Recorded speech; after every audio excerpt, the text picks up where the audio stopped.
Hi hello friends. இப்போ நம்ம என்ன வீடியோ பார்க்க போகிறோம்னா, இன்றைக்கி தோசைக்கு வந்து தொட்டுக்கிறதுக்கு வந்து சிக்கன் கிரேவி வைக்கலான்னு இருக்கோம்.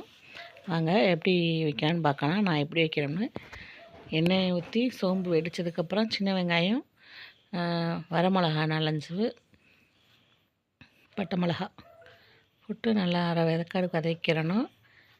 கருவேப்பிலை, ஒரு தக்காளி தான் எடுத்துக்கிட்டேன். ஏன்னா தக்காளி வந்து இது அரைக்கையில், மசாலா அரைக்கையில் வெள்ளைப்பூடு, வெங்காயம், தக்காளி எல்லாம் பேஸ்ட்டு அரைச்சி ஊற்றிருக்கேன். உப்பு ஜாடி எப்படி இருக்குன்னு பாருங்கள். உப்பு போட்டோம்னா கொஞ்சம் தக்காளி குயிக்காக வதங்கிடும். நல்லா வதங்கிடுச்சு.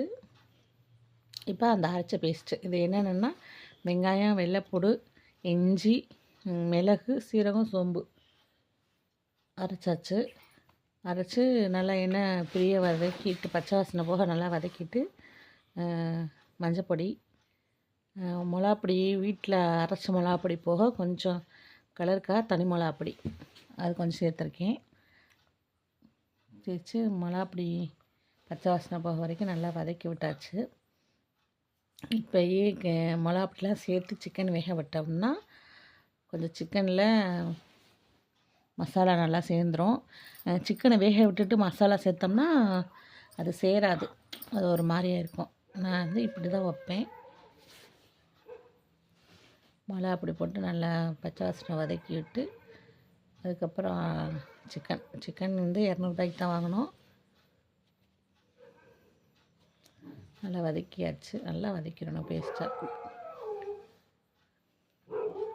வதக்கி அலசி சிக்கனை சேர்த்துக்கலாம். நல்லா மசாலாவும் சிக்கனும் நல்லா கலந்து விட்டு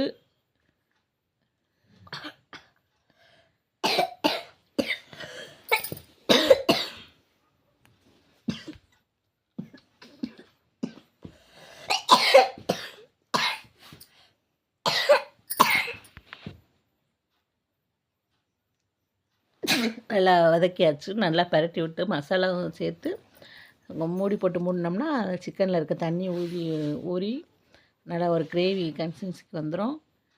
ஒரு 1/4 மணி நேரம் 20 நிமிஷம் நல்லா வேக விட்டோம்னா கறி வெந்துடும். சுவையான சிக்கன் கிரேவி ரெடி. இது நைட்னால நாங்கள் தேங்காய் சேர்த்துக்கிறல. தேங்காய் சேர்த்தா இன்னும் கொஞ்சம் நல்லாயிருக்கும். ரெடி ஆகிடுச்சு. வீடியோ பிடிச்சிருந்தால் லைக் பண்ணுங்கள், ஷேர் பண்ணுங்கள், கமெண்ட் பண்ணுங்கள், சப்போர்ட் பண்ணுங்கள். ப்ளீஸ் சப்ஸ்கிரைபர் பண்ணுங்கள்.